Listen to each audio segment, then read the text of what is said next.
Sa isang liblib at tahimik na bahagi ng Barrio San Carlos, naninirahan ang isang binatang magsasaka na nagngangalang Carlo. Ang kanyang maliit na kubo ay yari sa kawayan at pawid, nakatayo sa gilid ng makipot na daang lupa na bihirang madaanan ng tao. Sa paligid nito ay mga palayan, taniman ng kamote, mais, at ilang punong mangga na minana pa niya sa kanyang yumaong ama. Maaga pa lamang ay gising na si Carlo. Sa bawat pagsikat ng araw, kasabay ng tila gintong sinag na sumisilip sa pagitan ng mga ulap at dahon, bumabangon na siya mula sa kanyang banig. Hinahawi niya ang manipis na kumot, humihikab ng marahan at agad na nagsusuot ng kupas na kamiseta at lumang salakot. Wala siyang ibang inaasahan sa buhay kundi ang lupa, ang araw at ang kanyang sariling lakas. Ulap ng hamog ang bumabalot sa kabundukan tuwing umaga. Sa bawat hakbang niya palabas ng kubo, nararamdaman niya ang malamig na simoy ng hangin na humahaplos sa kanyang balat. Ang damo ay basa, ang lupa ay malambot, at ang paligid ay tahimik maliban sa huni ng mga ibon at lagaslas ng maliit na sapa sa di kalayuan. Naglalakad si Carlo patungo sa kanyang bukirin, tangan ang kanyang itak at asarol. Habang naglalakad, sumasagi sa kanyang isipan ang kanyang buhay. Lumaki siyang mahirap. Maaga siyang naulila sa ama dahil sa karamdaman, at ang kanyang ina na may pumanaw sa isang malubhang lagnat ilang taon lamang ang lumipas. Simula noon, mag-isa na siyang namuhay sa bundok. Walang kapatid, walang kamag-anak na malapit, at walang matatakbuhan kundi ang sarili. Ngunit hindi kailanman nagreklamo si Carlo. Tinanggap niya ang kapalaran bilang bahagi ng kanyang buhay. Araw-araw siyang nagbubungkal ng lupa, nagtatanim, nag-aani, at nagtitinda ng kaunting ani sa bayan tuwing may pagkakataon. Minsan, sapat lamang ang kinikita niya para sa bigas at asin. Minsan na may kailangan niyang magtiis sa kamote at saging. Gayunman, nananatiling busilak ang kanyang puso. Hindi siya maramot. Kung may manghingi ng tulong, kahit kaunti lamang ang kanyang pag-aari, naglalaan pa rin siya. Kung may gutom, nagbabahagi siya. Kung may sugatan, inaasikaso niya. Dahil sa ganitong ugali, kilala si Carlo sa Barrio San Carlos bilang ang mabait na binata sa bundok. Ngunit may isa pang dahilan kung bakit iniiwasan ng karamihan ang kanyang tirahan. Ang bundok na kanyang tinitirhan ay may kakaibang reputasyon. Sinasabi ng matatanda na ang bundok Matanglawin ay tahanan ng mga nilalang na hindi nakikita ng karaniwang mata, mga diwata, engkanto at espiritong bantay ng kalikasan. May mga nagsasabing may ilaw na lumulutang tuwing gabi. May mga aninong biglang nawawala at may mga bulong na maririnig kapag tahimik ang paligid. Dahil dito, bihira ang naglalakas loob na pumunta roon. Ngunit para kay Carlo, ang bundok ay tahanan. Wala siyang takot dito. Para sa kanya, ito ang lugar kung saan siya lumaki, kung saan siya huminga, kung saan siya nagmahal sa buhay. Pagdating niya sa bukirin, agad siyang nagtrabaho. Tinanggal niya ang mga damong singaw sa paligid ng taniman ng mais. Maingat niyang binubungkal ang lupa, iniiwasang masira ang mga ugat. Pinunasan niya ang pawis sa noo gamit ang manggas ng kanyang damit, saka muling nagpatuloy. Lumipas ang mga oras. Umakyat na ang araw sa gitna ng kalangitan. Mainit na ang sikat. Naging mabigat ang hangin. Ngunit hindi pa rin tumitigil si Carlo, hanggang sa makarinig siya ng isang kakaibang tunog. Isang mahina, halos hindi marinig na daing. Napahinto siya. Inangat niya ang ulo at tumingin sa paligid. Sa una, wala siyang nakita. Tahimik ang paligid. Tanging huni ng ibon at lagaslas ng sapa ang maririnig. Ngunit maya-maya, muli niyang narinig ang tunog. Tulong. Mahina. Basag. Parang nagmumula sa malayo. Nagkibit balikat si Carlo sa una, inakalang baka guni-guni lamang niya. Ngunit nang muling marinig ang daing, Mas malinaw na ngayon, naramdaman niyang may kakaiba. Ibinaba niya ang kanyang asarol. Tahimik siyang naglakad patungo sa direksyon ng tunog. Sa likod ng kanyang bukirin ay may makapal na bahagi ng kagubatan. Puno ng malalaking puno, gumagapang na baging at makakapal na damuhan. Doon nagmumula ang tinig. Maingat siyang pumasok. Hinawi niya ang mga dahon. Tinapakan ang mga ugat. Pinagmasdan ang paligid. Habang palalim ng palalim ang kanyang pagpasok, lalo niyang naririnig ang daing. Hanggang sa makita niya ito. Sa ilalim ng isang malaking punong balete, may isang nilalang na nakaupo sa lupa. Sa unang tingin, inakala niyang isa lamang itong babae. Ngunit nang mapalapit siya, napagtanto niyang hindi ito pangkaraniwan. Ang babae ay may kakaibang ganda. Ang kanyang balat ay tila kumikislap sa liwanag na sumasala sa mga dahon. Ang kanyang buhok ay mahaba at kulay pilak na parang sinag ng buwan. Ang kanyang mga mata ay matingkad na berde, tila naglalaman ng hiwaga ng kagubatan. Ngunit ang pinakakapansin-pansin ay ang kanyang kaliwang paa. Ito ay baluktot at tila pilay. May sugat din ito at bahagyang duguan. Nakahawak ang babae sa kanyang tuhod, nanginginig sa sakit. Napahinto si Carlo. Napatitig siya. Hindi siya makapagsalita. Sa buong buhay niya, ngayon lamang siya nakakita ng ganitong nilalang. Parang hindi tao, ngunit hindi rin hayop. Parang mula sa isang alamat. Nang mapansin siya ng babae, unti-unti itong tumingin sa kanya. Nagtagpo ang kanilang mga mata. "Binata," mahina nitong sabi. "Maawa ka. Tulungan mo ako." Nabawi ni Carlo ang kanyang sarili. Lumapit siya ng dahan-dahan. "Miss, sino po kayo?" tanong niya, nanginginig ang tinig. Ngumiti ng bahagya ang babae, kahit halatang nahihirapan. "Ako ay isang diwata ng bundok na ito," sagot nito. Nanlaki ang mga mata ni Carlo. Diwata. Ang salitang iyon ay tila tumagos sa kanyang isipan. Naalala niya ang mga kwento ng matatanda, mga diwata na tagapagbantay ng kalikasan, mga nilalang na nagbibigay ng biyaya o sumpa. Ngunit hindi siya umatras. Sa halip, nakaramdam siya ng awa. "Kayo po'y sugatan," sabi niya. "Kailangan po ninyo ng tulong." Tumango ang diwata. "Nasugatan ako nang bumagsak ako mula sa mataas na puno," paliwanag nito.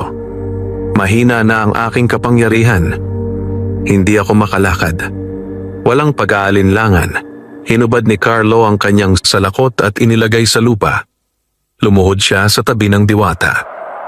"Pwede ko po kayong dalhin sa aking kubo," sabi niya. "May kaunti po akong gamot doon. Hindi man po marangya, pero baka makatulong."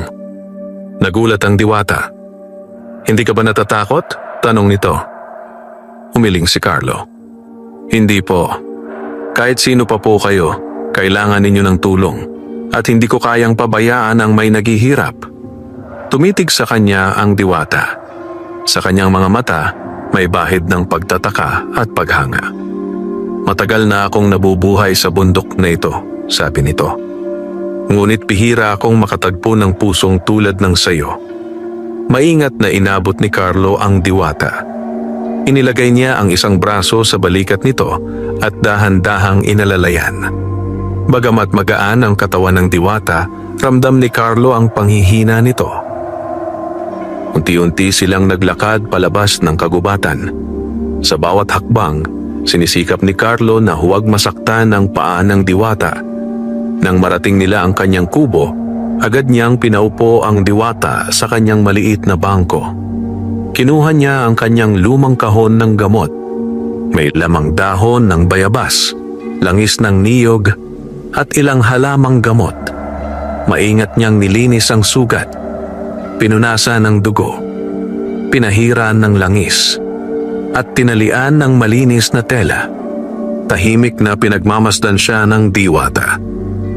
Sa bawat galaw ni Carlo, lalo nitong nararamdaman ang katapatan at kabutihan ng binata. Matapos ang ilang sandali, bahagyang humupa ang sakit. Nakaluwag-luwag na, bulong ng diwata.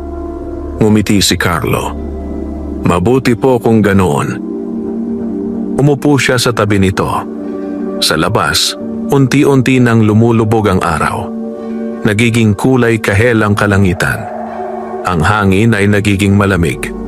At sa maliit na kubo sa bundok, nagsimula ang isang ugnayang magbabago sa kapalaran ng isang ubenang binata at isang pilay na diwata.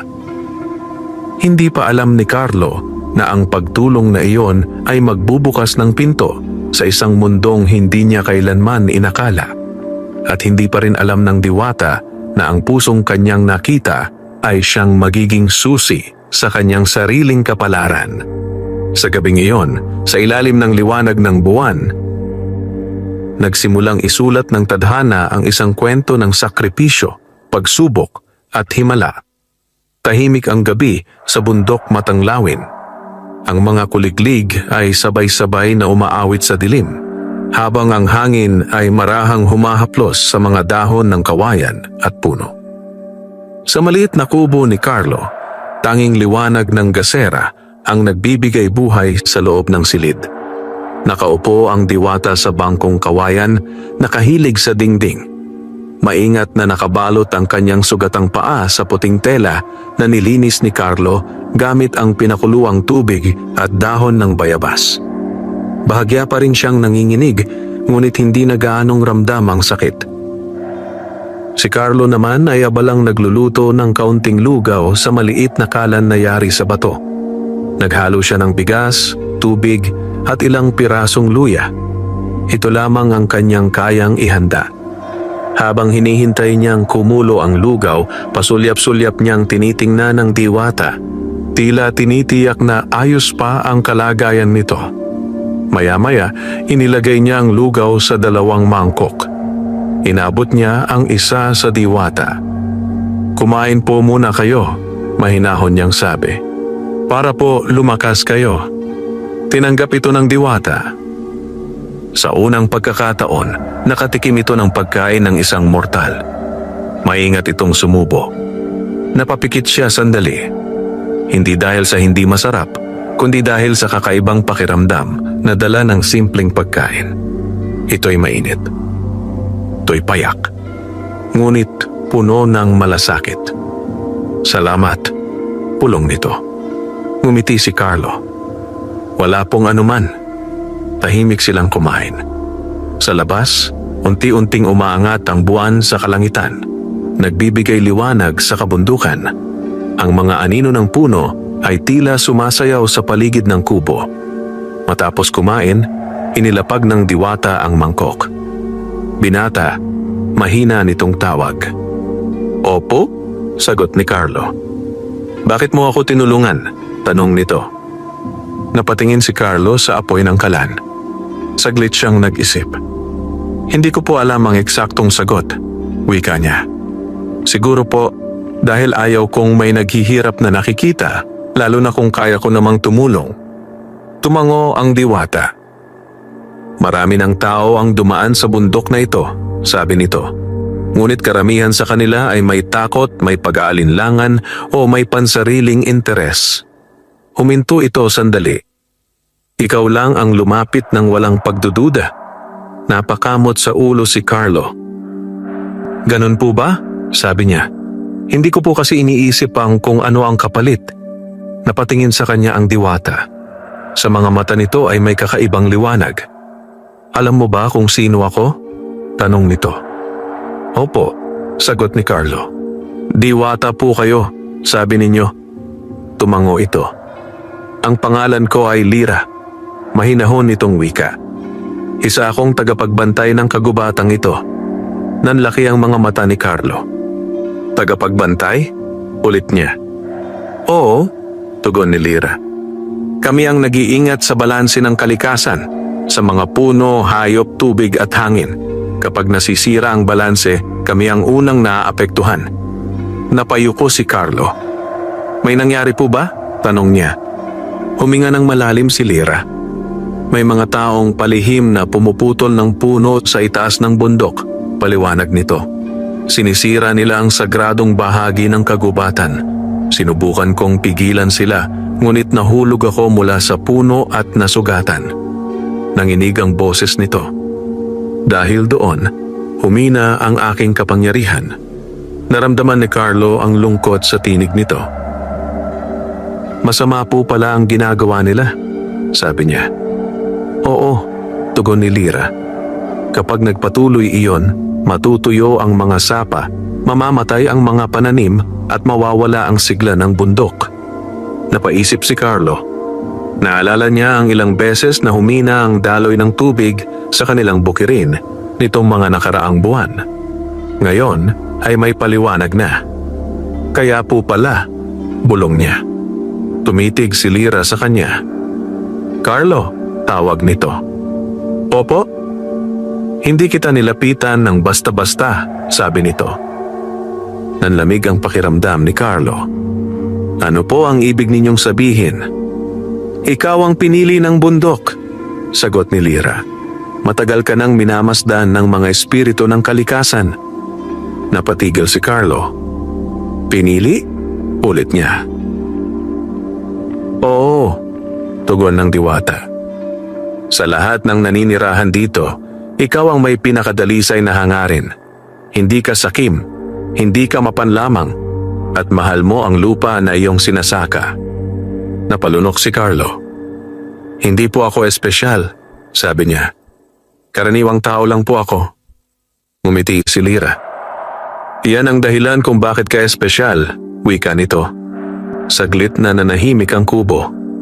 Tanging huni ng kuliglig ang maririnig. Maya-maya, tumayo si Carlo. Kayo po'y magpahinga muna, sabi niya.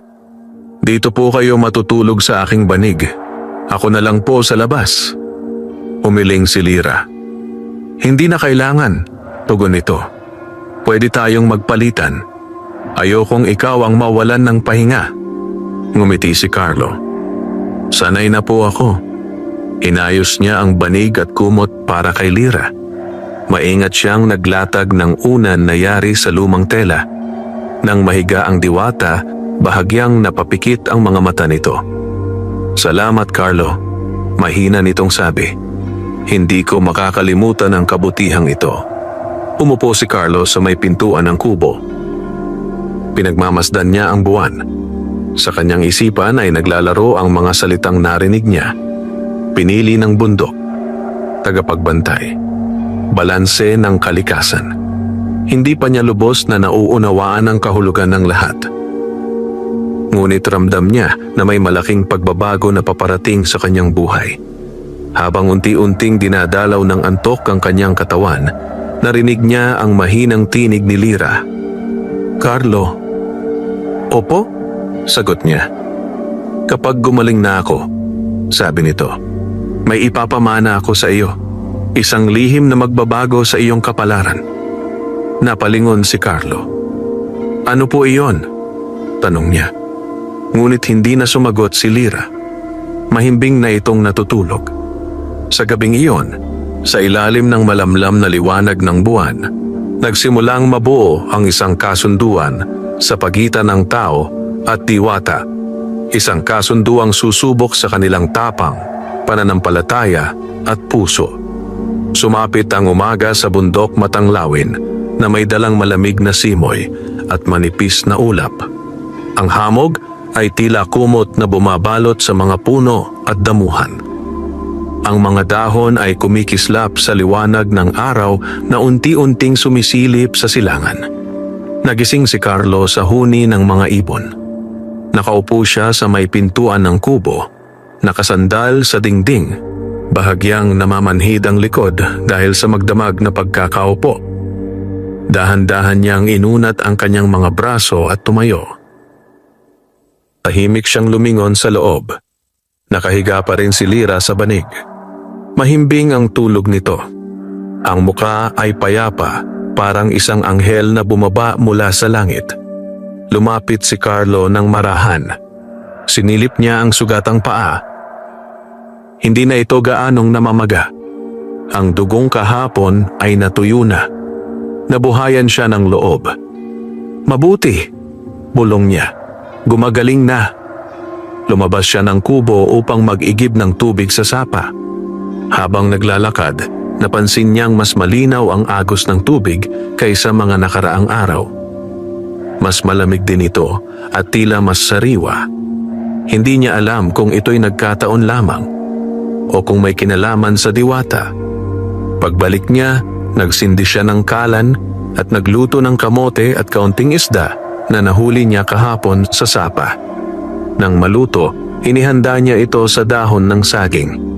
Maya-maya, nagising si Lyra. Dahan-dahan itong bumangon. Napangiwi siya ng bahagya, ngunit hindi na kasing sakit ng dati. Magandang umaga, bati ni Carlo. Ngumiti si Lyra. Magandang umaga rin, tugon nito.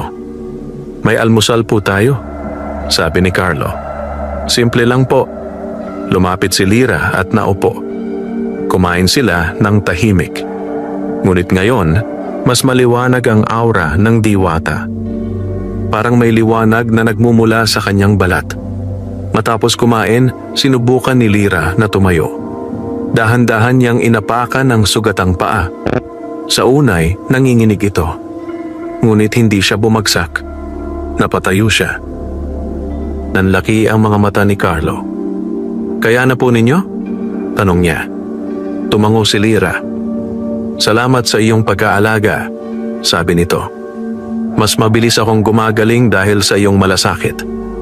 Naglakad si Lyra ng ilang hakbang. Bagamat may bahagyang pilay pa rin, malinaw na bumubuti na ang kanyang kalagayan. Lumapit siya kay Carlo. Panahon na, sabi nito. Panahon na po para saan? Tanong ni Carlo. Para ipakita sa iyo ang unang hiwaga ng bundok, tugon ni Lyra. Napakunot noo si Carlo, ngunit sumunod siya. Hinakay siya ni Lyra palabas ng kubo at patungo sa mas mataas na bahagi ng bundok. Dumaan sila sa makipot na daan na napapalibutan ng mga punong kawayan at matataas na damo. Habang naglalakad, napapansin ni Carlo na tila nagbabago ang paligid. Mas luntian ng mga dahon, mas maliwanag ang liwanag, mas sariwa ang hangin, parang mas buhay ang bundok. Pagdating nila sa isang maliit na clearing, huminto si Lyra. Sa gitna nito ay may malaking bato na hugis puso. Sa ilalim ng bato ay may maliit na balon na tila bukal. Kristal ang tubig, parang salamin sa linaw. Dito nagmumula ang lakas ng bundok, sabi ni Lyra. Ang bukal ng buhay. Napatitig si Carlo. Parang mahiwaga po, bulong niya. Oo, tugon ni Lyra. Ang bukal na ito ang nagbibigay sigla sa lupa, sa halaman, at sa mga nilalang dito. Lumuhod si Lyra sa tabi ng bukal. Inilubog niya ang kanyang mga kamay sa tubig. Pumikit siya, at bumulong ng mga salitang hindi nauunawaan ni Carlo. Biglang kumislap ang tubig. Nagkaroon ng bughaw at berdeng liwanag. Umangat ang banayad na alon. Napatras si Carlo sa gulat, ngunit hindi siya tumakbo. Nakatayo lamang siya, namamangha. Hinawakan ni Lyra ang tubig at dahan-dahang ipinahid sa kanyang sugatang paa. Sa harap mismo ni Carlo, nagsimulang maghilom ang sugat. Nawala ang dugo, nawala ang pamamaga, at unti-unting bumalik sa dati ang anyo ng paa. Ilang sandali lamang, tuluyan nang gumaling si Lyra. Napatakip si Carlo sa bibig. Posible po pala iyon? Bulong niya. Tumayo si Lyra. Wala na ang pilay. Malakas na muli ang kanyang tindig. Ito ang kapangyarihan ng bundok, sabi nito. At ngayon, saksi ka na. Lumapit siya kay Carlo. Ngunit hindi pa rito nagtatapos, dagdag nito. Inabot niya ang kamay ng binata. Carlo, ikaw na ngayon ang tagapangalaga ng lihim na ito. Nanlamig ang palad ni Carlo. Bakit po ako? Tanong niya. Dahil ikaw ang may pusong kayang mag-ingat nito, sagot ni Lyra. Pinikit ni Lyra ang mga mata. Isang banayad na liwanag ang nagmula sa kanyang katawan at lumipat sa kamay ni Carlo. Parang init, parang tibok, parang buhay. Naramdaman ni Carlo ang kakaibang lakas na dumaloy sa kanyang katawan. Hindi masakit, hindi rin nakakatakot. Bagkus parang yakap ng kalikasan. Pagmulat niya, naglaho ang liwanag. Ngunit ramdam niya pa rin ang init sa kanyang dibdib. Simula ngayon, sabi ni Lyra, maririnig mo na ang bulong ng bundok. Tatawagin ka nito kapag may panganib. Gagabayan ka nito kapag ikaw ay naliligaw. Nanatiling tahimik si Carlo. Hindi niya alam ang sasabihin. Hindi niya inakalang ang simpleng pagtulong niya ay hahantong sa ganito. Hindi po ako sigurado kung karapat dapat ako, wika niya sa wakas. Ngumiti si Lyra. Walang sino man ang ganap na handa, sabi nito. Ngunit ang may mabuting puso ay laging natututo. Sa sandaling iyon, may malakas na hangin na dumaan. Ang mga dahon ay sabay-sabay na gumalaw. Parang pumapalakpak ang bundok. Parang nagpupugay. At sa gitna ng hiwaga at katahimikan, nagsimula ang bagong papel ni Carlo bilang tagapangalaga ng lihim ng bundok Matanglawin. Lumipas ang ilang araw mula nang gumaling si Lyra. Muling bumalik ang katahimikan sa bundok Matanglawin. Ngunit ngayon, iba na ang pakiramdam ni Carlo. Sa bawat paggising niya sa umaga, tila mas malinaw na niyang naririnig ang huni ng mga ibon, ang pagbulong ng mga dahon at ang pag-agos ng tubig. Para bang nakikipag-usap sa kanya ang kalikasan sa paraang dati hindi niya nararanasan. Kapag malakas ang hangin, pakiramdam niya ay may babalang hatid. Kapag biglang nananahimik ang paligid, alam niyang may kakaiba.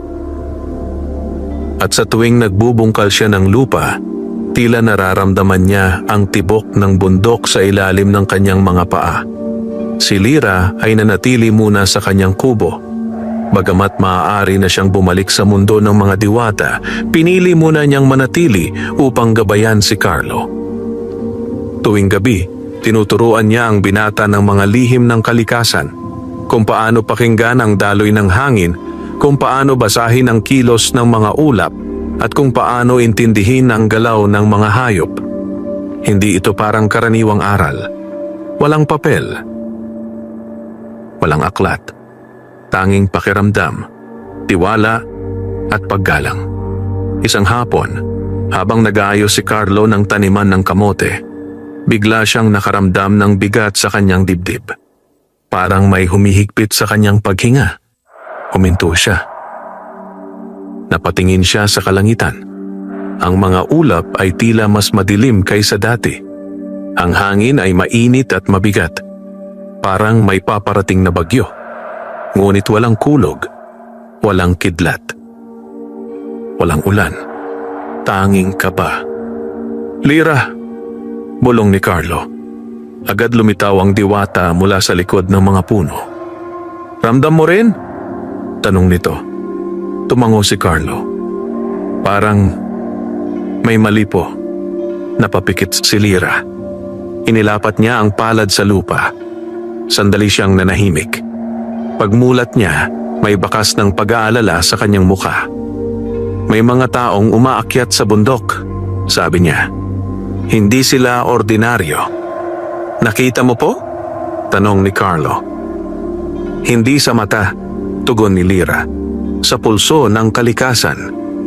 Mula sa mataas na bahagi ng bundok, unti-unting lumitaw ang tatlong lalaki. May dala silang mga itak, lagari at sako.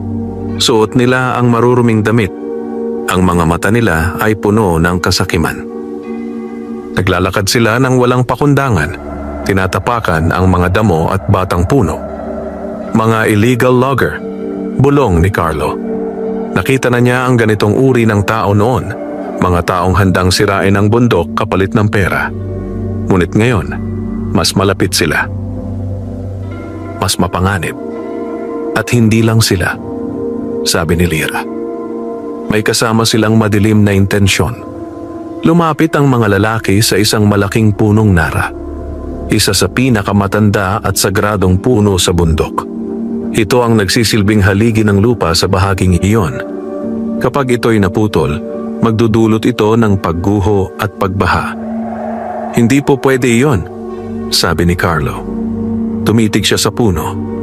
Parang narinig niya ang mahinang daing nito. Parang humihingi ng tulong. Carlo, tawag ni Lyra. Hindi ka pa handa sa direktang labanan. Ano po ang gagawin natin? Tanong niya. Ngumiti ng bahagya ang diwata. Gagamitin natin ang talino at tiwala ng bundok, sagot nito. Humawak si Lyra sa kamay ni Carlo. Isinara nila ang mga mata. Makinig ka, bulong nito. Pumikit si Carlo. Sa una, wala siyang narinig. Ngunit maya-maya, may umalingaw-ngaw sa kanyang isipan. Parang dagundong, parang alon, parang tibok ng puso. Ito ang pulso ng bundok. Isipin mo ang proteksyon, sabi ni Lyra. Isipin mo ang pag-iingat. Ginawa ni Carlo ang sinabi. Inalala niya ang kanyang taniman, ang kanyang kubo, ang mga hayop, ang mga sapa, ang kanyang buhay. Biglang lumakas ang hangin. Ang mga dahon ay nagsimulang umikot. Ang mga sanga ay nagbanggaan. Sa ibaba, nagulat ang tatlong lalaki. Ano to? Sigaw ng isa. Biglang dumilim ang paligid nila. Ang ulap ay bumaba. Ang hamog ay kumapal. Hindi na nila makita ang daan. Pare, nawawala tayo. Sigaw ng isa pa. Nagsimulang dumulas ang lupa. Nagkaroon ng maliliit na pagguho. Hindi malaki. Hindi nakamamatay. Ngunit sapat upang matakot sila. Uwi na tayo! Sigaw ng pinuno nila. May masamang espiritu dito. Tumakbo sila pababa ng bundok. Iniwan ang kanilang mga kagamitan. Tahimik na muling bumalik ang paligid. Humina ang hangin. Nagliwanag ang kalangitan. Napabuntong hininga si Carlo. Natakot po sila, sabi niya. Oo, tugon ni Lyra. Dahil iginalang mo ang bundok. Ngunit hindi ngumingiti si Lyra. Sa halip, seryoso ang kanyang mukha. Hindi ito ang huli, sabi nito. Kapag nalaman nilang may kapangyarihan dito, babalik sila. At mas marami na sila. Naramdaman ni Carlo ang bigat ng responsibilidad. Hindi na lamang ito tungkol sa kanyang sarili. Hindi na lamang ito tungkol sa bukirin. Ito'y tungkol sa buong bundok. Sa mga susunod na araw, lalong tumibay ang loob ni Carlo. Alam niyang darating ang panahon na masusubok ang kanyang tapang. At sa likod ng katahimikan ng bundok matanglawin, unti-unting gumagalaw ang mga anino ng panganib. Muling bumalik ang payapang ritmo ng buhay sa bundok matanglawin matapos ang pag-alis ng mga lalaking mula sa dilim. Ngunit para kay Carlo, hindi na tulad ng dati ang bawat araw. Sa bawat pag-aararo niya ng lupa, dama niya ang bigat ng responsibilidad sa kanyang dibdib. Sa bawat pagdidilig ng mga tanim, alam niyang hindi na lamang ito para sa kanyang ikabubuhay, kundi para sa kapakanan ng buong bundok. Sa umaga, nagtatrabaho siya. Sa hapon, nagsasanay kasama si Lyra. At sa gabi, nagmumuni-muni siya sa ilalim ng mga bituin. Tinuruan siya ni Lyra kung paano palakasin ang ugnayan niya sa kalikasan, kung paano huminga kasabay ng hangin, kung paano pakinggan ang tibok ng lupa, kung paano damhin ang paggalaw ng tubig sa ilalim ng lupa. Hindi ito madali. Maraming beses na nabibigo si Carlo. May mga araw na wala siyang maramdaman. May mga gabing napupuno siya ng pagdududa. Baka hindi talaga ito para sa akin. Minsan niyang sinabi. Ngumiti si Lyra. Ang tunay na lakas ay hindi biglaan, tugon nito. Ito'y hinuhubog ng panahon at tiyaga. Isang gabi, habang sila'y nakaupo sa tabi ng maliit na siga, biglang tumahimik ang paligid. Nawala ang huni ng kuliglig. Nawala ang lagaslas ng tubig. Parang pinigil ng bundok ang paghinga nito. Napatingin si Carlo kay Lyra. "May mali po," bulong niya. Tumango ang diwata. "May tumatawag sa iyo," sabi nito. "Tumatawag?" Ulit ni Carlo. Bago pa siya makapagtanong, may banayad na liwanag na lumitaw sa pagitan ng mga puno. Parang maliit na bituin na bumaba mula sa langit. Unti-unti itong lumapit sa kanila. Ito'y isang munting nilalang na yari sa liwanag. May anyong paru-paro ngunit may matang parang sa tao. Ito ang isa sa mga mensahero ng bundok. Lumapag ito sa palad ni Carlo. Biglang nakaramdam siya ng init. At isang tinig ang umalingaw-ngaw sa kanyang iisipan. Tagapangalaga. Panahon na. Napatayo si Carlo. Panahon na para saan? Bulong niya. Sumagot ang tinig. Para sa pagsubok. Naglaho ang nilalang. Muling bumalik ang tunog ng paligid. Ngunit nanatili ang kaba sa dibdib ni Carlo. "Totoo po ba yon?" tanong niya kay Lyra. "Oo," sagot nito. "Tinatawag ka na ng sentro ng bundok. Ang pusod ng lupa." Nanlamig ang katawan ni Carlo. Narinig na niya ang lugar na iyon sa mga kwento. Sinasabing doon nagmumula ang pinakamatandang lakas ng bundok Matanglawin. At doon din nanggagaling ang pinakamapanganib na pagsubok. "Bakit po ako?" tanong niya muli. "Dahil handa ka nang subukin," tugon ni Lyra. Kinabukasan, bago pa sumikat ang araw, nagsimula silang maglakbay. Bitbit ni Carlo ang kanyang lumang itak, kaunting pagkain at isang bote ng tubig. Si Lyra naman ay naglakad sa unahan, tila kabisado ang bawat bato at ugat. Habang umaakyat sila, nagiging mas mailap ang daan, mas makapal ang gubat, mas matarik ang bangin, mas malamig ang hangin. May mga pagkakataong tila may nagmamasid sa kanila. Mga matang kumikislap sa dilim. Mga aninong mabilis mawala. Ngunit hindi sila huminto. Pagdating nila sa gitna ng bundok, natagpuan nila ang isang malawak na kuweba. Ang bunganga nito ay napapalibutan ng matatandang ugat ng puno. Parang bibig ng isang higanteng natutulog. "Ito ang daan," sabi ni Lyra. Pumasok sila sa kuweba. Sa loob, malamig at mamasa-masa ang hangin. May mga kristal na nakabaon sa pader na nagbibigay ng mapusyaw na liwanag. Habang palalim sila ng palalim, lalo silang napapaligiran ng katahimikan. Hanggang sa marating nila ang isang malawak na silid sa loob ng bundok. Sa gitna nito ay may malaking bato na kumikislap na parang puso. Ito ang pusod ng lupa. Dahan-dahang lumapit si Carlo. Parang hinihila siya ng isang di nakikitang puwersa. Paglapit niya, biglang lumiwanag ang bato. Isang tinig ang umalingaw-ngaw. "Carlo, anak ng lupa, handa ka bang harapin ang iyong sarili?" Nanginig ang tuhod ni Carlo. Ngunit tumayo siya ng matuwid. "Opo," sagot niya. Sa sandaling iyon, naglaho ang paligid at napalitan ng kadiliman. Nagsimula na ang unang tunay na pagsubok ng kanyang tadhana. Nang muling dumilat si Carlo, wala na ang kuweba. Wala na ang pusod ng lupa. Wala na si Lyra. Nasa gitna siya ng isang malawak na kapatagan na nababalot ng makapal na hamog. Ang lupa ay kulay abo. Ang langit ay walang araw, walang buwan, at walang bituin. Parang isang mundong walang buhay. Tahimik. Nakabibingi ang katahimikan. "Lyra?" tawag ni Carlo. Walang sumagot. Tanging ang sariling tinig niya ang bumalik sa kanya. Paulit-ulit. parang bulong ng mga multo. Naglakad siya. Hindi niya alam kung saan patungo. Ang bawat hakbang ay parang lumulubog sa malambot na lupa. Maya-maya, may nakita siyang anino sa malayo. Isang tao. Tumakbo siya papalapit. Ngunit nang makalapit, napahinto siya.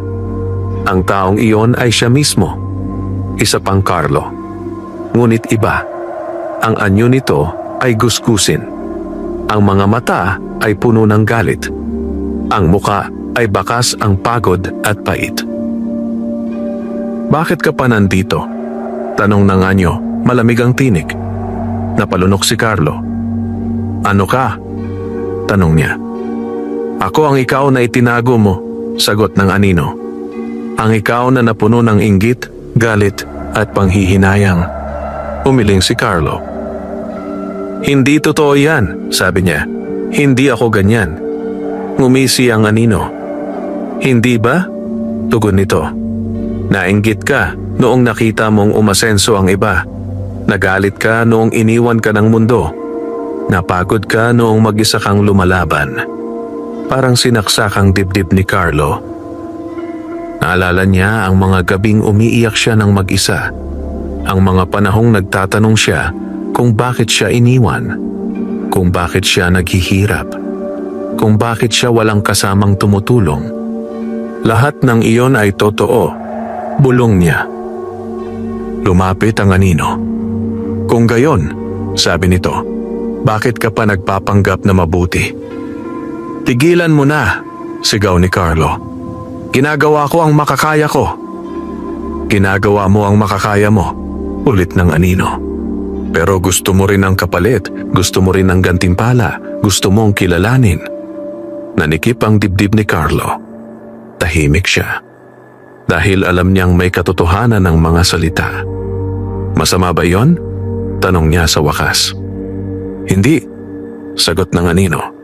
"Ngunit itinanggi mo. Kung hindi mo ako tatanggapin, hindi ka magiging buo." Unti-unting lumapit ang anino. Parang refleksyon sa salamin. Nakita ni Carlo ang sarili sa mga mata nito. Hindi perpekto. May kahinaan. May takot. May pagdududa. Ngunit tao. Huminga ng malalim si Carlo. "Hindi ko kayo ikinakaila," sabi niya. "Oo, napapagod ako. Naiinggit, nasasaktan. Pero hindi ko hinahayaang lamunin ako ng mga yon. Iyon ang aking pagpili." Tumigil ang anino. Unti-unting nagbago ang anyo nito. Nawala ang galit sa mata. Napawi ang pait sa mukha. "Kung gayon," sabi nito, "handa ka na." Lumapit si Carlo at inabot ang kamay ng anino. Nang magdikit ang kanilang palad, nagliwanag ang paligid. Parang basag na salamin na nagkakabit-kabit. Unti-unting naglaho ang hamog. Bumalik ang kulay sa lupa. Sumikat ang liwanag. At muling nagbukas ang mundo. Naramdaman ni Carlo ang malakas na tibok ng kanyang puso. Pagmulat niya, muli siyang nasa loob ng kuweba. Nasa harap ng pusod ng lupa. At sa tabi niya, nakatayo si Lyra. "Napasa mo ang unang pagsubok," sabi nito. May ngiti sa labi. Napaluhod si Carlo. Hingal na hingal. "Akala ko po, mawawala ako," bulong niya. "Hinding-hindi," tugon ni Lyra. "Hanggat tapat ka sa sarili mo." Biglang kumislap ang bato. Isang sinag ng liwanag ang tumama sa dibdib ni Carlo. Hindi masakit. Sa halip, mainit at mapayapa. Parang yakap ng bundok. "Ngayon," sabi ng tinig mula sa bato, "may bahagi ka na ng aming lakas." Ramdam ni Carlo na mas malinaw na ang kanyang pandama. Mas ramdam niya ang paggalaw ng hangin. Mas nauunawaan niya ang tibok ng lupa. Mas buo ang kanyang loob.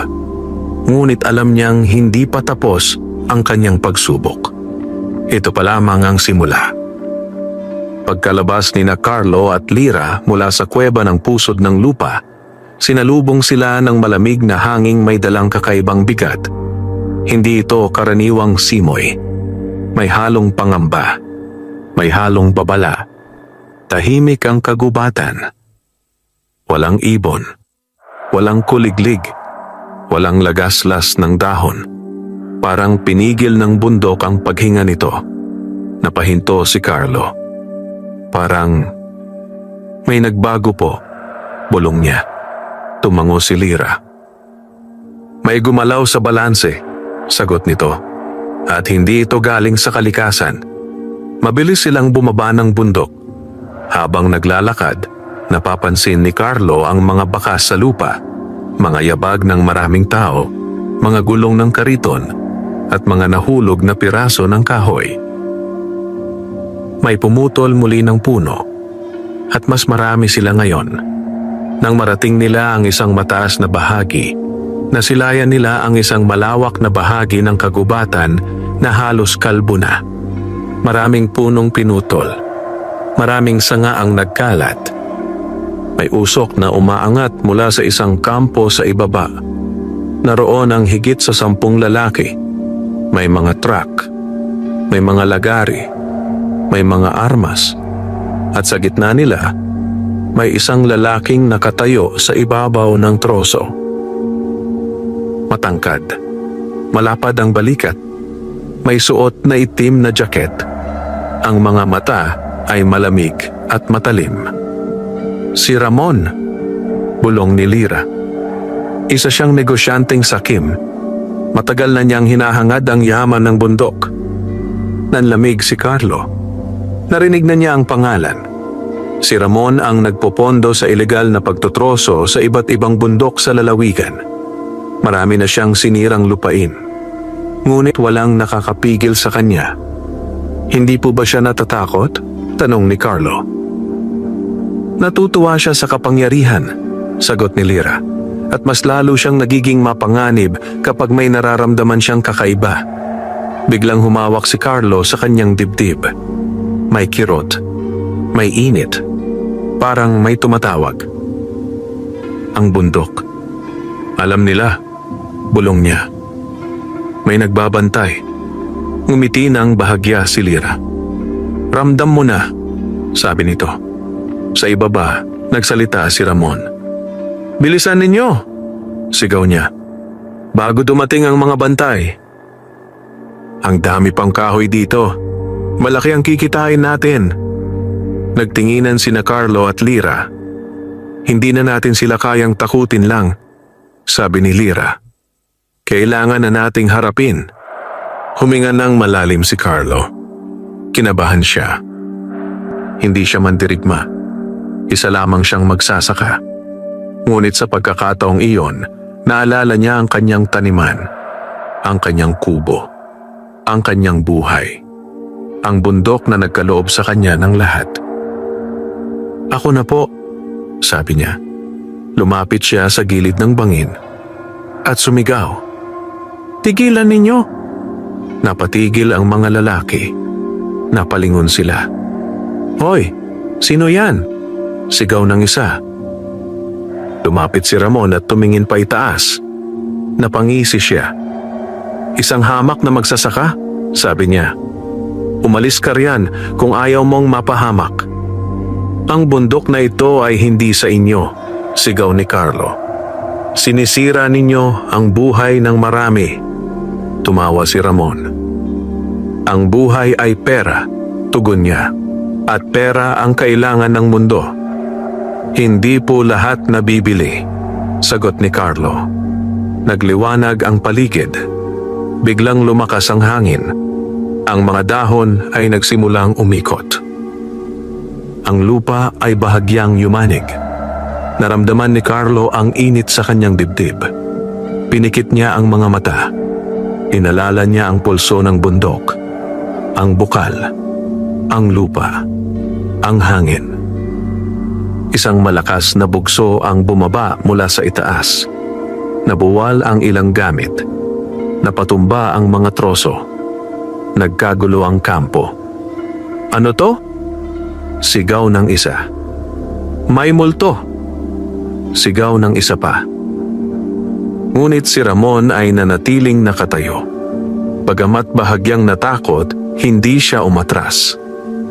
"Panlilin lang yan," sigaw niya. "Huwag kayong matakot." Bigla siyang kumuha ng baril. Itinuro ito pa itaas. Nanlaki ang mga mata ni Carlo. "Lira!" sigaw niya. Biglang lumitaw ang diwata sa harap niya. Iwinagayway nito ang kamay. Isang harang na liwanag ang nabuo. Pumutok ang baril. Ngunit tumalbog ang bala.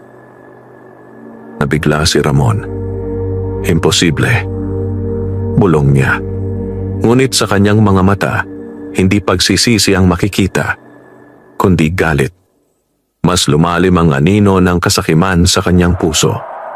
At sa sandaling iyon, alam ni Carlo na hindi pa tapos ang laban. Nagsisimula pa lamang ang tunay na digmaan para sa bundok Matanglawin. Matapos ang putok ng baril at ang paglitaw ng harang na liwanag, na natiling nakatigil ang buong kampo. Ang hangin ay tila huminto. Ang mga dahon ay hindi gumalaw. Ang usok mula sa mga makina ay nagmistulang nagyelo sa ere. Nakatayo si Ramon sa gitna ng kanyang mga tauhan. Hawak pa rin ang baril, nanginginig ang kamay. Hindi dahil sa lamig, kundi dahil sa takot. Ngunit sa kabila nito, pilit niyang kinokontrol ang kanyang sarili. "Anong klaseng salamang kayan?" sigaw niya. Sa itaas ng bangin, magkatabing nakatayo sina Carlo at Lira. Ang diwata ay bahagyang hinihingal. Ang liwanag sa paligid niya ay unti-unting humihina. Napansin niyon ni Carlo. "Napapagod po kayo," bulong niya. Tumango si Lira. Ang paggamit ng ganitong lakas sa harap ng mga taong puno ng dilim ay nakapaghihina, sagot nito. Sa ibaba, unti-unting bumalik ang tapang ni Ramon. "Nakakatakot nga," sabi niya. "Pero hindi nito mapipigilan ang negosyo ko." "Kayo!" sigaw niya sa kanyang mga tauhan. "Ihanda ang mga makina. Puputulin natin ang pinakamalaking puno." Nagkagulo ang mga lalaki. May ilan ang nag-aatubili. May ilan ang nag-aalangan. Ngunit nanaig ang takot kay Ramon kaysa sa takot sa bundok. Muling umandar ang mga lagari. Muling umalingaw-ngaw ang matinis na tunog ng bakal laban sa kahoy. Parang sigaw ng nasasaktang kalikasan. Biglang napahawak si Carlo sa dibdib.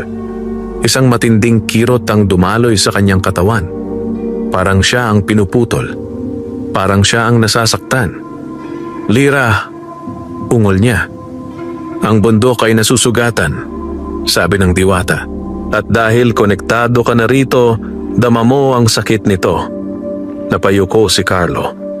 May luhang pumatak sa lupa. Sa sandaling iyon, may narinig siyang mga bulong. Hindi mula sa tao, hindi mula kay Lira, kundi mula sa mismong kalikasan.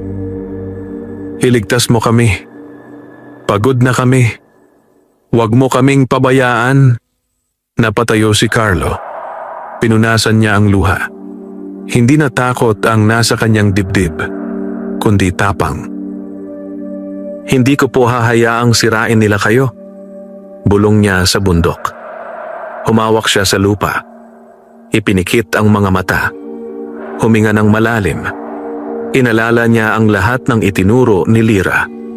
Ang pakikinig, ang paggalang, ang pakikipag-ugnayan. Unti-unting uminit ang kanyang palad. May liwanag na gumapang mula sa lupa patungo sa kanyang mga ugat.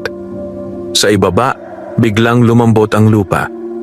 Ang mga paa ng mga lalaki ay lumubog. "Hoy! Anong nangyayari?" sigaw ng isa. Nadapa ang ilan. Natisod ang iba. Ang isang makina ay tumagilid. Sumabog ang tangke ng gasolina. Nagliyab ang apoy. "Apoy!" sigaw ng isa. Nagkagulo ang kampo. Tumakbo ang mga lalaki sa iba't ibang direksyon. Ngunit hindi pa tapos. Mula sa itaas ng bundok, Bumuhos ang malakas na ulan. Biglaan, mabigat, parang galit ng langit. Napawi ang apoy. Ngunit naging maputik ang lupa. Dumulas ang mga sasakyan. Nabaon ang mga gulong. Si Ramon ay napaluhod sa putik. Marumi. Basa. Hirap na hirap tumayo. Hindi ito totoo, bulong niya. Tigilan mo na, sigaw ni Carlo mula sa itaas. Umalis ka na, tumingala si Ramon. Sa unang pagkakataon, nakita niya si Carlo hindi bilang mahirap na magsasaka, kundi bilang isang bantay ng bundok. Ngunit sa halip na sumuko, napuno siya ng galit. Hindi pa ito tapos, sigaw niya. Ako ang babalik at sisirain ko ang lahat. Iniwan niya ang kampo. Kasama ang natitirang tauhan. Nagkalat ang mga gamit. Wasak ang mga makina at naiwan ang sugat sa kagubatan. Tahimik na bumaba sina Carlo at Lira. Tiningnan nila ang pinsala. Mga punong naputol, mga halamang naapakan, lupang gumuho. Napayuko si Carlo. Nasaktan ko po sila, pero nasaktan pa rin ang bundok, bulong niya. Lumapit si Lira at ipinatong ang kamay sa balikat niya. Hindi mo kayang iligtas ang lahat, sabi nito. Ngunit ginawa mo ang iyong makakaya. Lumuhod si Lira sa lupa. Bumulong siya ng sinaunang dasal. Unti-unting sumibol ang maliliit na damo sa paligid. May mga usbong na lumitaw. Mga dahon na muling nabuhay. Bagamat matagal ang paggaling, nagsimula na ang paghilom. Ngunit alam nilang pareho ni Carlo, hindi pa tapos ang panganib. At sa puso ni Ramon, lalong lumalim ang sugat ng galit. Lumipas ang ilang linggo matapos ang pagkawasak ng kampo ni Ramon. Unti-unting bumalik ang sigla sa bundok Matanglawin. Ang mga sugat sa lupa ay nagsimulang maghilom. Ang mga punong naputol ay napalitan ng mga bagong usbong. Ang mga sapa ay muling luminaw. Ang mga ibon ay bumalik sa kanilang pugad. Ngunit sa kabila ng panlabas na kapayapaan, ramdam ni Carlo na may paparating na bagyo sa kanyang buhay. Sa bawat gabi, nananaginip siya. Panaginip ng apoy, ng mga punong nagliliyab, ng bundok na gumuho, ng isang aninong may matang pula. At sa gitna ng lahat, isang tinig ang paulit-ulit na tumatawag sa kanya. Maghanda ka. Isang gabi, nagising siya na pawis. Humihingal. May kaba sa dibdib. Lumabas siya ng kubo. Ang buwan ay bilog at maliwanag. Ngunit ang liwanag nito ay tila malamig. Hindi nakaaaliw. Nakita niya si Lira na nakatayo sa tabi ng isang punong mangga. Tila may hinihintay. Hindi ka rin po makatulog? Tanong ni Carlo. Tumango ang diwata. May gumagalaw sa ilalim ng bundok, sabi nito. Isang bagay na matagal nang natutulog. Nanlamig ang katawan ni Carlo. Ano po yon? Tanong niya. Huminga ng malalim si Lira. Isang espiritu ng kasakiman, sagot nito. Isang nilalang na nabubuhay sa galit at pagnanasa ng tao. Pinakain ito ng mga taong tulad ni Ramon. Ngayon, nagising na ito. Saglit na nanahimik si Carlo. May kinalaman po ba ito sa akin? Tanong niya. Oo, tugon ni Lira. Dahil ikaw ang huling tagapangalaga na may kakayahang humarap dito. Naglakad sila patungo sa isang lihim na bahagi ng bundok. Isang lugar na bihirang puntahan ng tao. Napapalibutan ito ng matatandang bato na may ukit ng mga simbolo. Sa gitna ay may maliit na altar na yari sa ugat at bato. Ito ang sagradong bantay, paliwanag ni Lira. Dito unang isinara ang espiritu maraming siglo na ang nakalipas. Lumapit si Carlo. Nakita niya ang mga simbolo. Parang gumagalaw. Parang humihinga. Bakit po ito nagising? Tanong niya. Dahil humina ang paniniwala ng tao sa kalikasan, sagot ni Lyra. Mas pinili nila ang pera kaysa balanse. Mas pinili nila ang kasakiman kaysa respeto. Biglang lumamig ang hangin. Nagsimulang umikot ang mga dahon. Mula sa lupa, may umangat na maitim na usok. Unti-unti itong humubog sa anyo ng isang higanteng anino. May hugis tao, ngunit walang mukha. Puro kadiliman. Sa gitna nito ay 2 matang kulay pula. Ito ang espiritu ng kasakiman. Nanginig si Carlo, ngunit hindi siya umatras. Carlo, bulong ng nilalang. Sumama ka sa akin. Bibigyan kita ng yaman, kapangyarihan, kaginhawaan. Naramdaman ni Carlo ang tukso. Sa isang iglap, nakita niya ang sarili na may malaking bahay, may lupa, may pera. Hindi na nagugutom. Hindi na naghihirap. Ngunit kasabay nito, nakita rin niya ang bundok na patay. Walang puno, walang tubig, walang buhay. Hindi, mariin niyang sabi. Ayaw ko niyan. Mas mahalaga sa akin ang buhay kaysa yaman. Umalingaw-ngaw ang galit na halakhak ng espiritu. Kahinaan iyan, sigaw nito. Wala kang mararating kung wala kang kasakiman. Lumapit ang anino. Lalong lumakas ang dilim. Carlo! Sigaw ni Lyra. Alalahanin mo ang iyong puso. Ipinihit ni Carlo ang tingin sa diwata. Naalala niya ang kanyang mga magulang, ang kanyang taniman, ang kanyang kubo, ang mga ibong bumabalik. Ang mga usbong na sumisibol. Humawak siya sa dibdib. Naroon pa rin ang init, ang biyaya ng bundok. Hindi ako nag-iisa, bulong niya. Ako ay anak ng lupa. Biglang nagliwanag ang kanyang katawan. Panayad. Ngunit matatag. Parang sikat ng araw sa gitna ng dilim. Napaatras ang espiritu. Imposible, ungol nito. Ito ang lakas ng pagkalinga, sabi ni Carlo. Hindi mo kayang talunin. Ngunit hindi pa tuluyang nawawala ang anino. Sa halip, ito'y nagsimulang umikot sa paligid nila. Nagbabanta. Naghahanda. At sa gitna ng umigting na dilim, alam ni Carlo na malapit na ang huling pagsubok. Lalong dumilim ang kalangitan. Ang mga ulap ay nagtipon-tipon sa ibabaw ng bundok matanglawin na parang nagbabantang bumagsak sa lupa. Ang hangin ay umuugong, may dalang malamig na kirot na tumatagos sa balat. Umiikot ang espiritu ng kasakiman sa paligid ni na Carlo at Lyra. Ang maitim na usok ay parang mga ahas na gumagapang sa lupa. Ang pulang mga mata nito ay naglalagablab sa galit. Hindi pa tapos ang lahat, umalingaw-ngaw ang tinig nito. Hindi ka makakatakas sa likas ng tao. Humakbang pasulong si Carlo.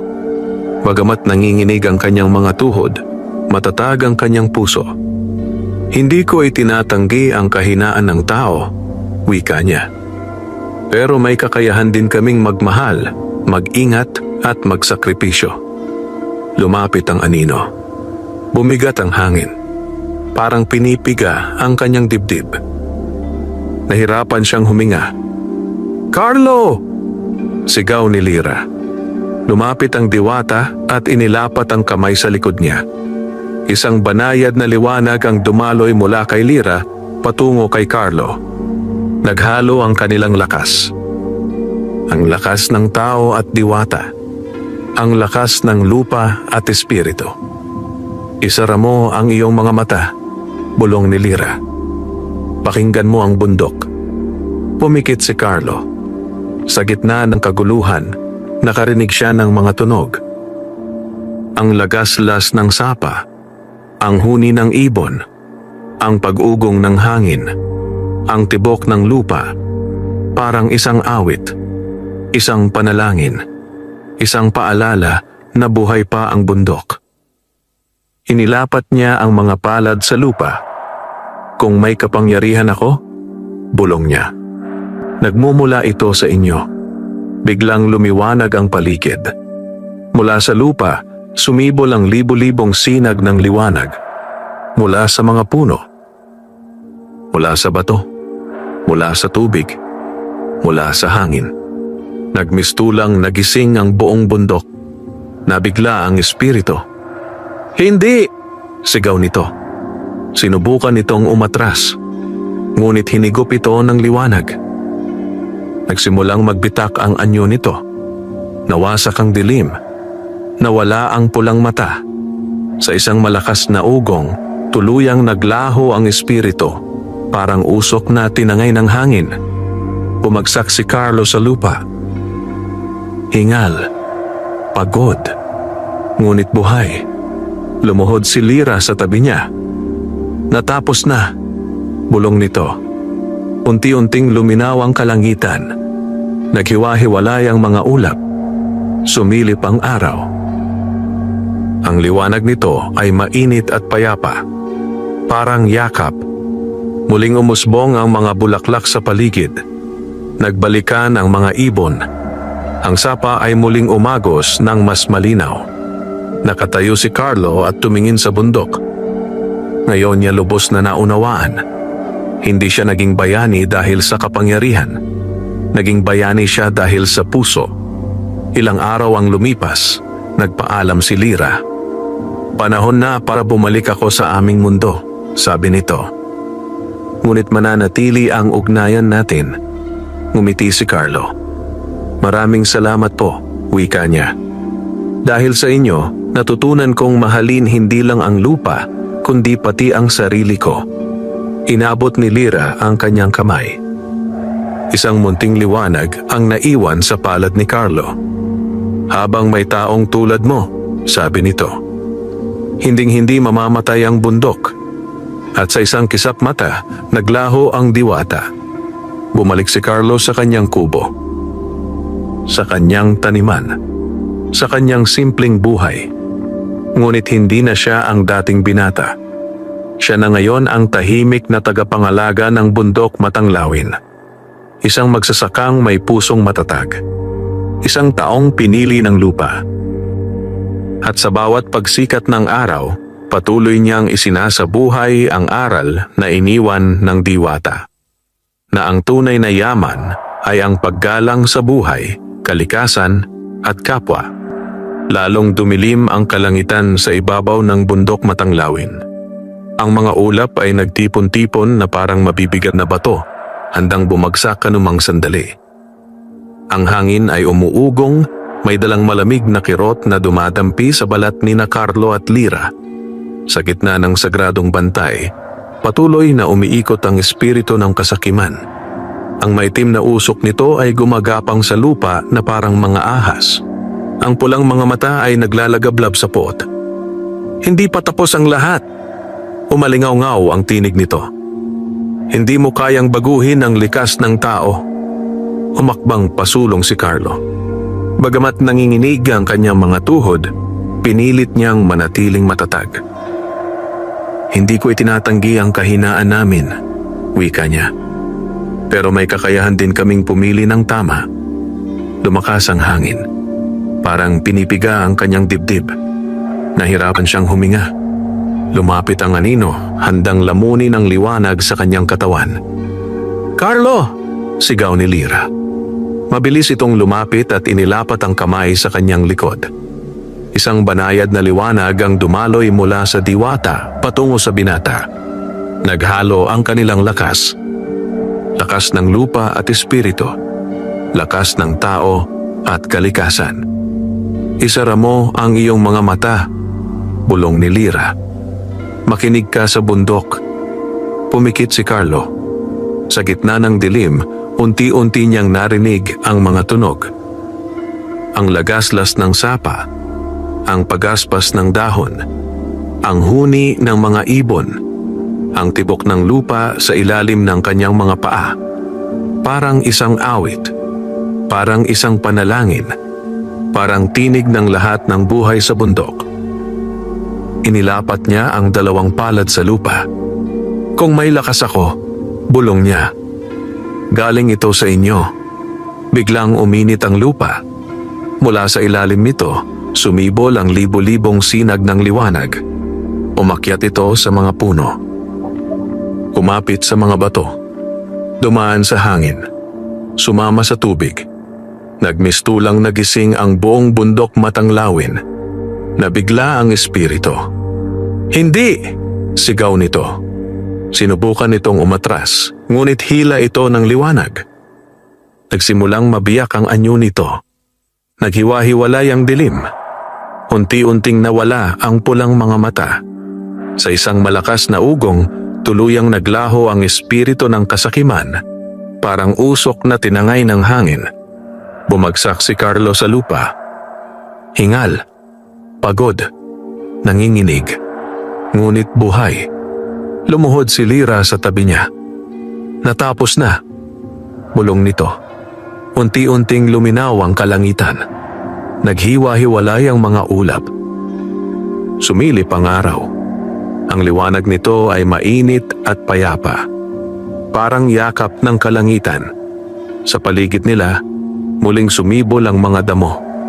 May mga bulaklak na namukadkad. Nagbalikan ng mga ibon. Ang sapa ay muling umagos ng malinaw.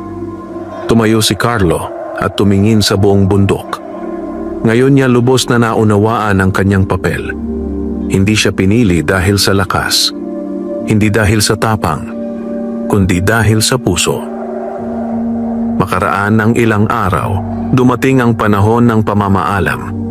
Nakatayo sina Carlo at Lyra sa tuktok ng isang burol kung saan tanaw ang buong baryo San Carlos.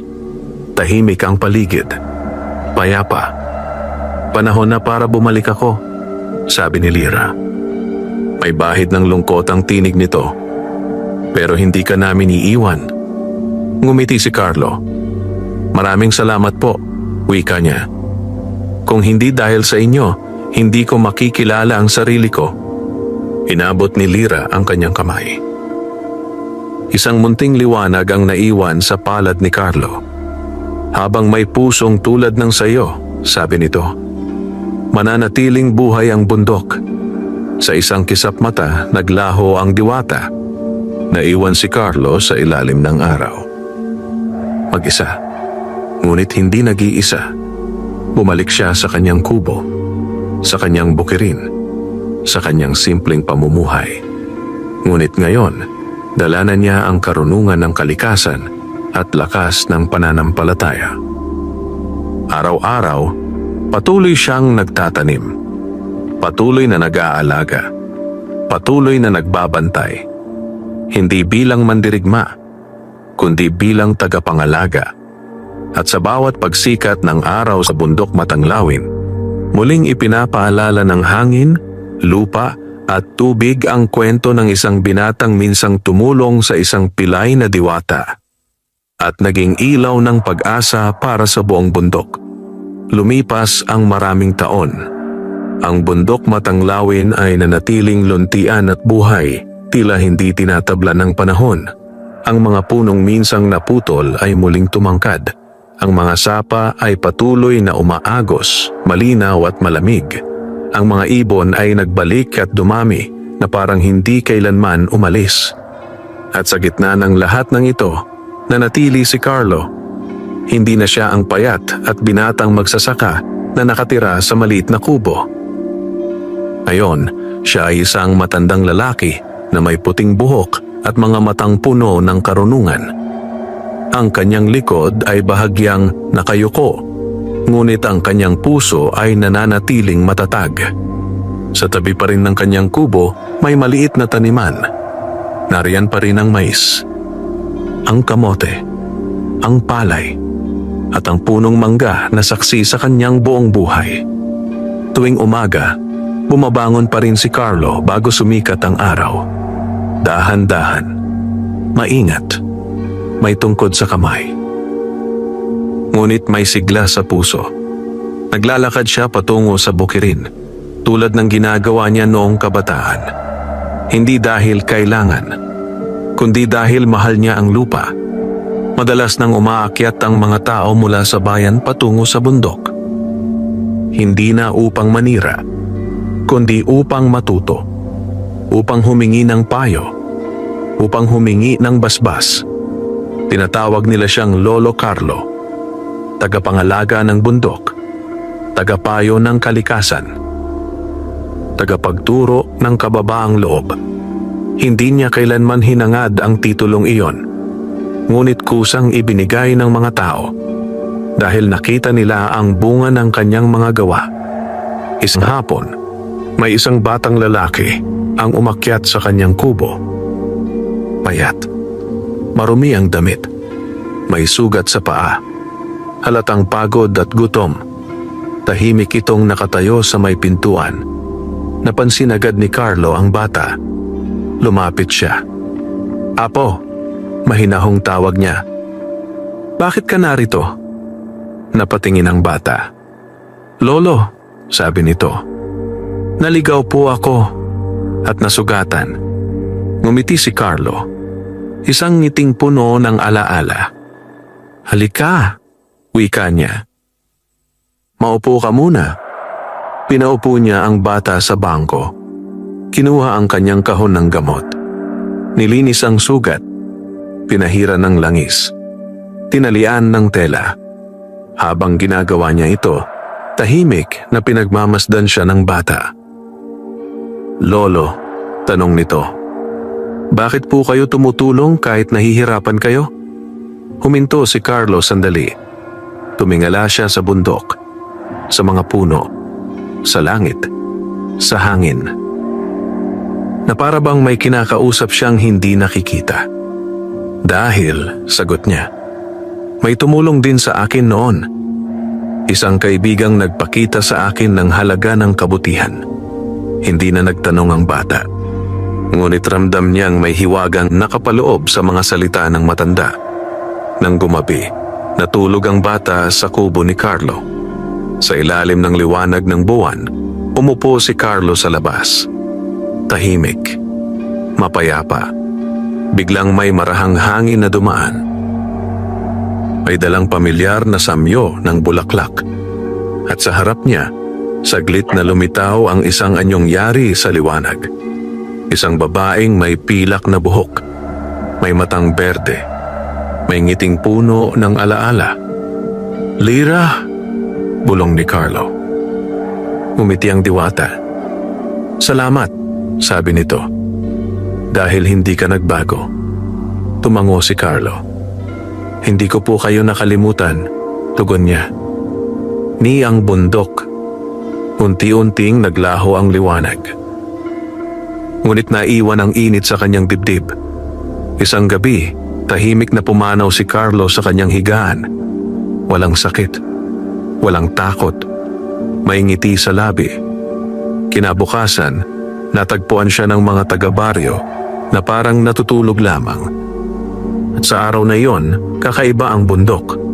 Mas luntian, mas maliwanag, mas payapa, parang nagdadalamhati at nagdiriwang. Sa tabi ng kanyang libingan, may punong tumubo. Isang punong hindi nila itinanim. Isang punong mabilis lumaki. May dahong kumikislap sa araw. At tuwing gabi, sinasabing may banayad na liwanag na lumalabas dito. Sinasabi ng mga matatanda, ang espiritu ni Carlo ay naging bahagi na ng bundok Matanglawin. Tagapagbantay magpakailanman. At sa bawat batang natutong magmahal sa kalikasan, sa bawat pusong natutong magbigay, patuloy na nabubuhay ang kanyang kwento. Walang hanggan. Wakas.